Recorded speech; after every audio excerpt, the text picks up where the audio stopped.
지원군입니다. 지원군. 기사 보시죠. 단일화 불발에 김문수 보수 결집 반명 픽텐트 쌍끌이 총력전이다. 라는 거예요. 네. 김문수 후보 지금 앞서서 제가 한 얘기 단일화는 일단 물 건너 간 걸로 보입니다. 3자 구도가 뭔가 확실해지고 있는 듯한 지금 상황에서 이제는 그럼 보수 결집 그리고 반명 픽텐트 여기에 좀 더 총력을 기울이고 있는 것 같다. 쌍끌이를 하고 있다라는 얘기가 나오고 있는 거죠. 근데 이 쌍끌이에 걸린 대어라고 해야 될지 거물이라고 해야 될지 이낙연 전 총리가 김문수 후보를 지지를 했습니다. 직접 들어보시죠. 김문수 후보와 저는 괴물 독재국가 출현을 막고 새로운 희망의 제7공학을 준비하는 데 각자의 방식으로 협력하자는 데 원칙적으로 합의했습니다. 더불어민주당은 사법 리스크가 하나도 해결되지 않은 후보를 내놓았습니다. 지금 더불어민주당이 예고하는 괴물 독재국가는 비상계엄과 또 다른 의미에서 심각합니다. 그에게는 제가 수용하기 어려운 면도 있습니다.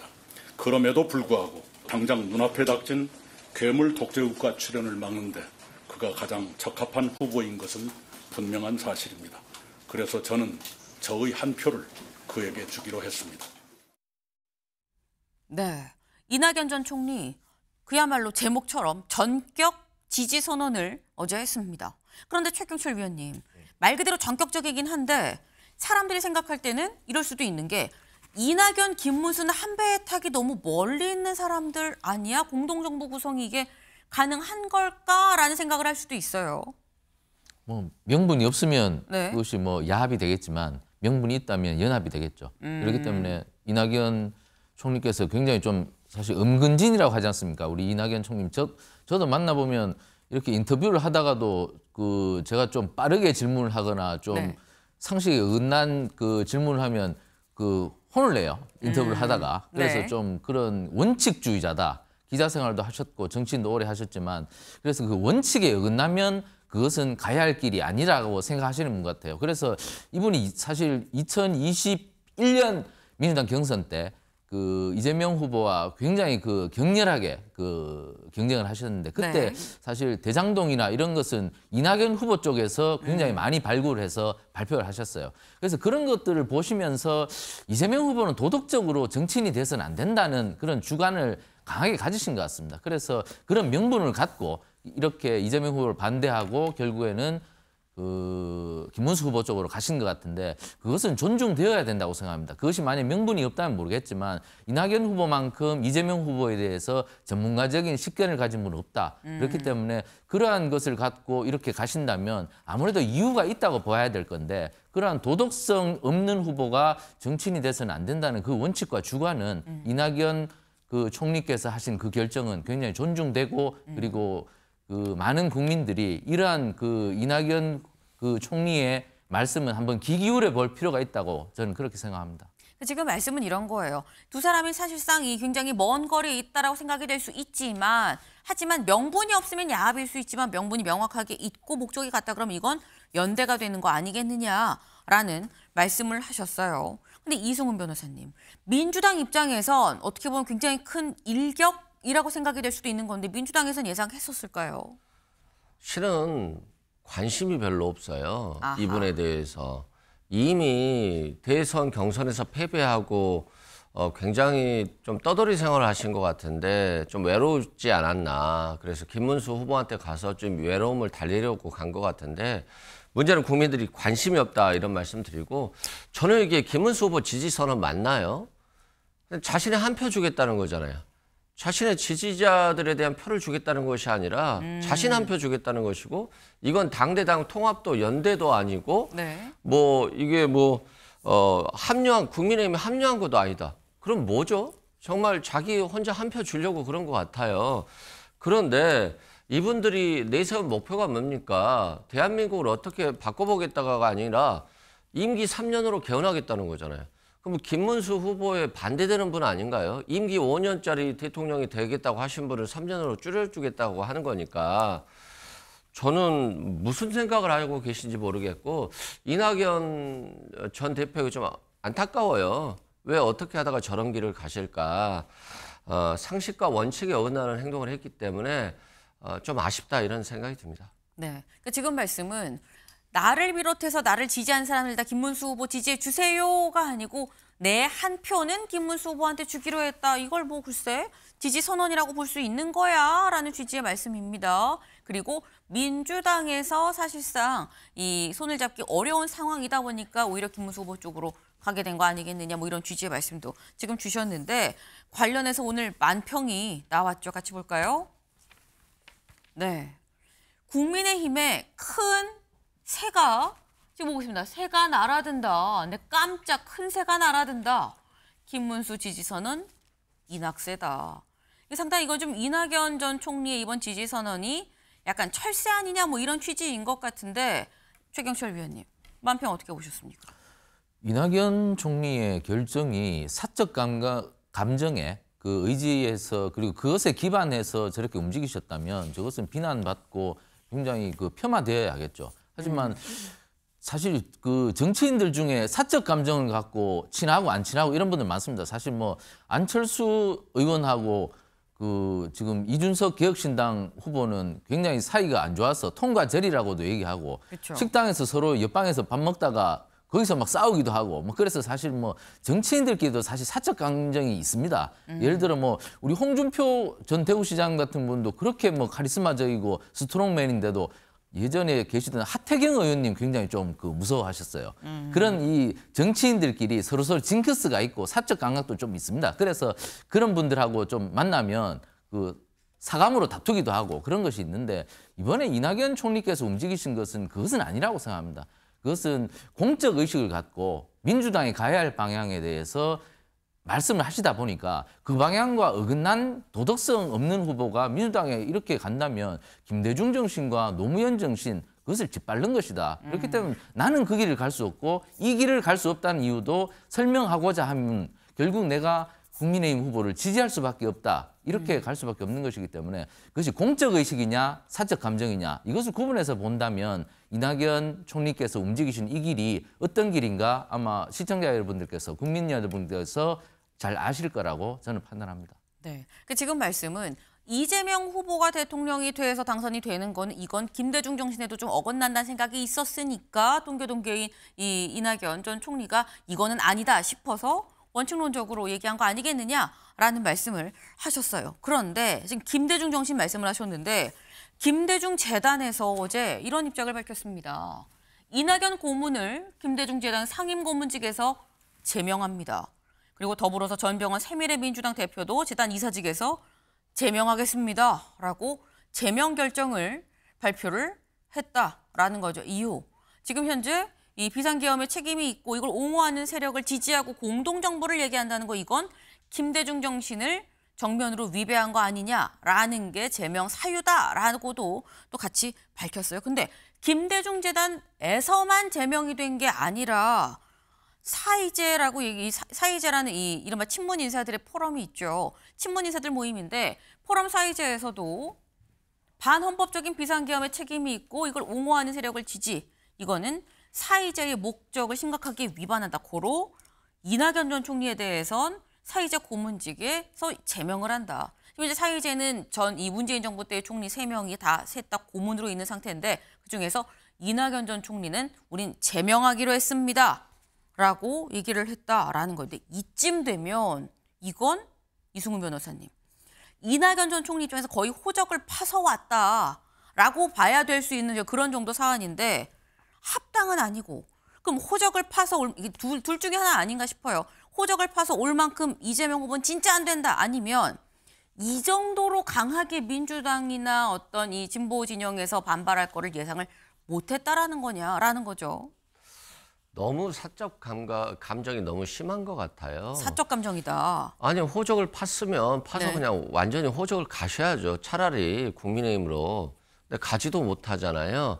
자기도 부담스러운 거 이 발언들 저도 9분짜리 발언 봤는데 김문수 후보가 좀 극단적이다. 정광훈 쪽 당황하고 있다. 그럼에도 불구하고 선택하겠다예요. 윤석열 전 대통령이 내란을 저질렀다. 잘못했다. 그런데 이재명 후보는 안 된다는 거예요. 상식적으로 좀 이해가 안 되거든요. 그러니까 이재명 후보가 싫으니까 김문수 후보도 꺼림칙하고 윤석열 전 대통령도 꺼림칙하지만 가겠다는 거예요. 그런데 또 가는데 그냥 가는 척만 하겠다는 거잖아요. 그냥 아예 가버리시지. 그렇기 때문에 본인 스스로도 김문수 후보를 지지하는 것이 바르지 않다. 국민의힘의 내란 당을 지지하는 것도 바르지 않다. 알고 있어요. 그럼에도 불구하고 사적 감정으로 이재명 후보 싫으니까 가겠다는 건데 경선에서 패배하면 기분이 나쁠 수 있습니다. 그럼에도 불구하고 지금 불과 얼마 짧은 기간 동안 이준석 후보랑 같이 한다고 그랬었잖아요. 그리고 한덕수 후보랑 같이 하겠다라고 했잖아요. 그러더니 다시 정치 안 하겠다는 취지로 하다가 김문수 후보한테 가겠다는 거잖아요. 너무 짧은 시간에 바람을 너무 많이 피우신다. 그러면 국민들 입장에서도 특히 호남에서도 이낙연 전 대표에 대해서 굉장히 불쾌한 감정을 갖게 됐거든요. 그래서 이낙연 전 대표가 갈 곳이 없을 것 같다 이런 생각이 듭니다. 네.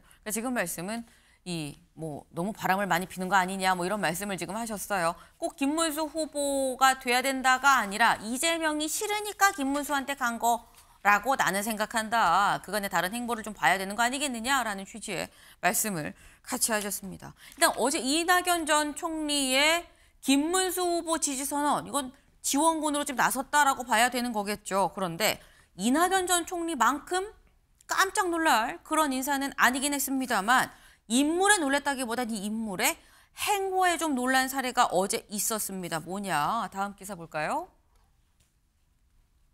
김문수와 오찬한 MB, 박정희 생가 찾은 박근혜 보수 원팀 지원 사격에 나섰다라는 거죠. 이명박 전 대통령, 사실 요즘에 이 선거 국면 들어서면서 이명박 전 대통령을 찾은 인사들 상당히 많았습니다. 무슨 큰일이 있고 그러면 보통 전직 대통령, 특히 이명박 전 대통령을 많이 찾아가곤 했는데 이게 새로워? 당연히 전직 같은 당 대통령이니까라고 생각을 할 수 있는데 어디에서 만났냐라는 거죠. 영상으로 확인해 볼까요?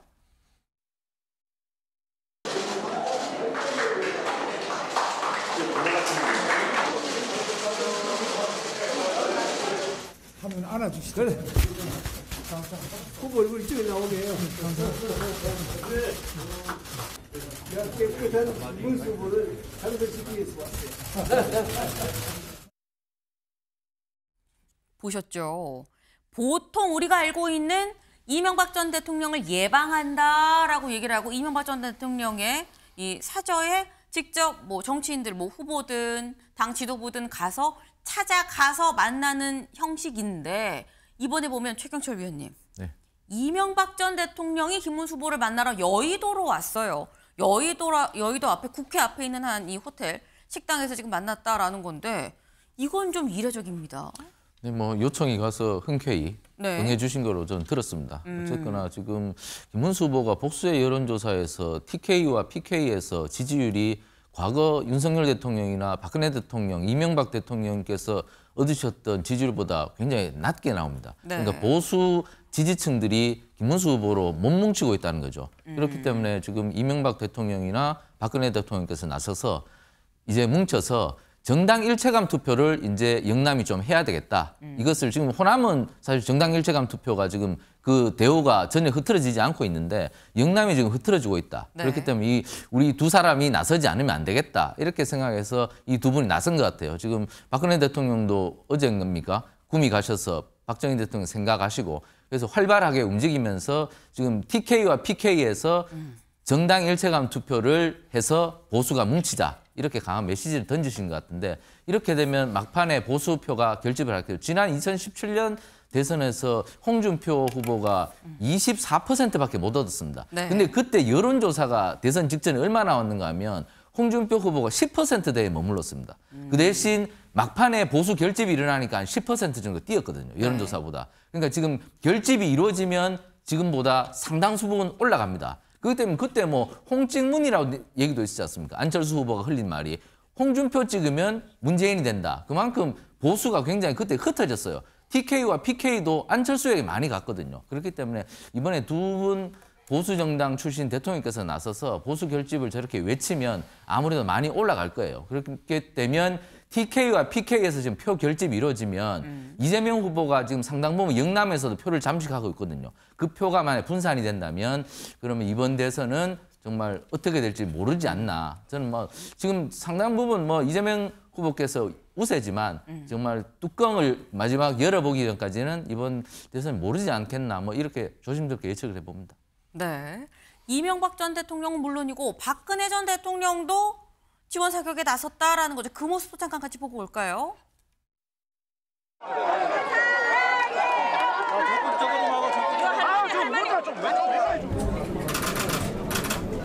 뭐냐? 며칠 전에 마침 김문수 후보께서 이곳 구미 아버지 생가 또 옥천에 어머니 생가를 방문하신 모습을 보고 저도 찾아뵙고 싶다 하는 그런 생각이 많이 들어서 오늘 이렇게 오게 됐습니다. 네. 지금 모습을 보면 이승훈 변호사님, 국민의힘에서 전직 대통령이 다 나왔습니다. 지금 이제 이명박 전 대통령, 박근혜 전 대통령 다 나왔어요. 문재인 전 대통령도 뭐 여의도 한번 오셔야 되는 거 아닙니까? 문재인 전 대통령과 노무현 서거 16지기에서 식사하셨잖아요. 뭐 그 정도도 충분한 것 같고요. 저는 저게 김문수 후보한테 도움은 될 것 같아요. 근데 문제는 보수만 결집하고 있잖아요. 중도층으로부터 굉장히 멀어지고 있다 이런 말씀드리고, 이명박 전 대통령도 한 뇌물죄로 17년 정도 선고받고 나오셨잖아요. 박근혜 전 대통령도 탄핵되셨죠. 윤석열 전 대통령도 탄핵됐죠. 조선시대로 따지면 폐위된 임금은 임금이라고 안 부르고 군이라는 혼칭을 쓰거든요. 연산군처럼. 네. 그만큼 마치 김문수 후보가 조선시대 폐위된 임금들을 모시는 모습 같아요. 근데 이제 뭐 이명박 전 대통령이나 박근혜 전 대통령은 오래되신 분들이니까 뭐 그럴 수도 있겠습니다만, 윤석열 전 대통령은 얼마 전에 폐위되신 분이잖아요. 내란죄를 저질렀고. 그래서 뭔가 절연을 해야 되는 것인데 아직도 저분들하고만 이렇게 하는 걸 보면, 아, 저분이 대권에 관심이 없구나. 이제 당권이구나. 대선 직후에 펼쳐질 당권 경쟁에 있어서는 보수표만 있으면 충분히 이길 수 있다. 한동훈 이길 수 있다. 이 길을 저는 가고 있다라고 봅니다. 네. 지금 말씀은 지금 대선에서 자꾸 오히려 멀어지는 행보 아니겠느냐. 전직 대통령들을 만나는 게 보수 결집은 되지만 중도층과는 멀어지는 행보라고 본다라고 말씀을 하셨어요. 근데 이게 중에 이 사람 이름이 잠깐 나왔어요. 한동훈 기사 같이 볼까요? 친한 윤상현과 함께 못 가 선거운동 보이콧하고 있다라는 거죠. 어제 저희가 말씀드리기를 한동훈 전 대표가 김문수 후보와 같이 예고 없이 두 손 번쩍 들고 만세, 김문수 후보 찍어주세요라고 합동 유세를 했다라고 말씀을 드렸어요. 그런데 유세가 끝나고 몇 시간 지나서 한밤중에 선대위에 친한계 인사들이 상당수 이제 들어갔다. 더불어서 친윤이라고 얘기되는 윤상현 의원도 공동선대위원장으로 들어갔는데, 조금 전 들어온 소식입니다 라고 말씀드렸던 게 조경태 의원이 나는 선거운동 안 해 그럼이라고 했다는 것까지가 어제 저희가 말씀을 드렸죠. 근데 조경태 의원만 선거운동 보이콧한 게 아니더라라는 겁니다. 조경태 의원 철회하지 않으면 선거운동 중단할 거예요라고 했는데 박정아 의원 또 거꾸로 가는구만, 힘 빠진다라고 얘기를 하고 있고요. 한지아 의원 처절한 노력에 또 찬물을 끼얹는 거 아닙니까? 우재준 의원 당내 한동훈 견제 그 이상 이하의 의미도 아닌 거 아니겠느냐. 정성국 의원 승리하는 길을 피해 다니는 선대위 모습에 절망을 느낀다. 나는 선대위에서 직 받는 거 수락하지도 않았다라고 또 얘기를 했다라는 거예요. 근데 이걸 보면 최경철 위원님. 네. 윤상현 공동선대위원장 어제 사실 보도가 굉장히 많이 엇갈렸어요. 선대위원장 임명한 거 취소한다, 아니다, 계속 간다 얘기들이 굉장히 많았는데 이 사안 지금 현재 당내에서 어떻게 정리가 되고 있는 겁니까? 별로 정리가 잘 안 되고 계속 다투는 것 같은데요. 네. 그런데 저는 이 장면을 보면서 지금 당 바깥에 있는 개혁신당 이준석 후보까지 모셔오려고 하는 판에 지금 당 안에 있는 윤상현 의원이 지금 뭐 총괄선대위원장이 된다 한들 그것이 뭐 당에 해가 됩니까? 지금 윤상현 의원은 인천에서 득표력이 굉장히 많은 분인데 말만 중수청, 중도, 뭐 수도권, 청년 이렇게 얘기하면서 한 사람이라도 더 받아와서 데리고 와서 표를 하나라도 더 받아야 되는데 뭐 사람 하나 온다고 해서 이렇게 발끈해버리면 이거 선거를 하자는 얘기가 아니고 뭐 계속 싸우자는 얘기밖에 되지 않기 때문에 한동훈 그 전 대표께서는 좀 인내심을 가져주셨으면 좋겠습니다. 너무 검사 출신이어서 사안 하나하나에 너무 법잣대를 들이미는 것 같습니다. 지금은 인내의 시간이고 관용의 시간이고 포용의 시간입니다. 그렇게 해야 연대하고 그 득표를 할 수 있는데 한동훈 대표께서는 조금 정치에 대해서 좀 더 배우셔야 될 것 같습니다. 네. 지금 밖에 있는 이준석도 데리고 오려고 하는데 한동훈 전 대표 나서야 되는 거 아니냐, 같이 한 팀으로 뭉쳐야 되는 거 아니냐라는 말씀하셨어요. 한동훈 전 대표 내일 있을 사전 투표에서 광주에 가서 투표를 하겠다라고 얘기를 했죠. 사전 투표하고 나오면서 혹 무슨 이야기를 할까에도 좀 주목이 됩니다. 마지막으로 이 홍준표 전 시장도 지금 다시 또 얘기가 되고 있어요. 왜? 청년의 꿈. 분명히 홍준표 전 시장은 나는 아무것도 얘기 안 할 거예요 라고 얘기를 했었죠. 정치적으로 오해받을 수 있으니까 그런 청년의 꿈에 이준석 후보가 얘기를 할 수 있는 이런 코너가 생겼다라는 겁니다. 보면 네, 홍문청답이 아니라 여기는 여기는 이 성문청답이라고 얘기를 해야 될까요? 기호 4번 이준석. 네. 안녕하세요 이준석입니다. 출석 도장 찍으러 왔어요. 홍준표 대표님이 플랫폼을 만들어줘서 소통의 장으로서 저도 얘기를 하겠습니다라고 했다라는 거죠. 미래에 대한 투표다. 이준석에 대한 이 투표는 이 미래에 대한 투자다라고 얘기를 했다라는 건데 이준석 후보만 해줬나 싶었더니 김문수 후보도 또 글을 올렸어요. 보니까 여기는 이제 성문청답이 아니라 성문청답이 되는 거겠죠.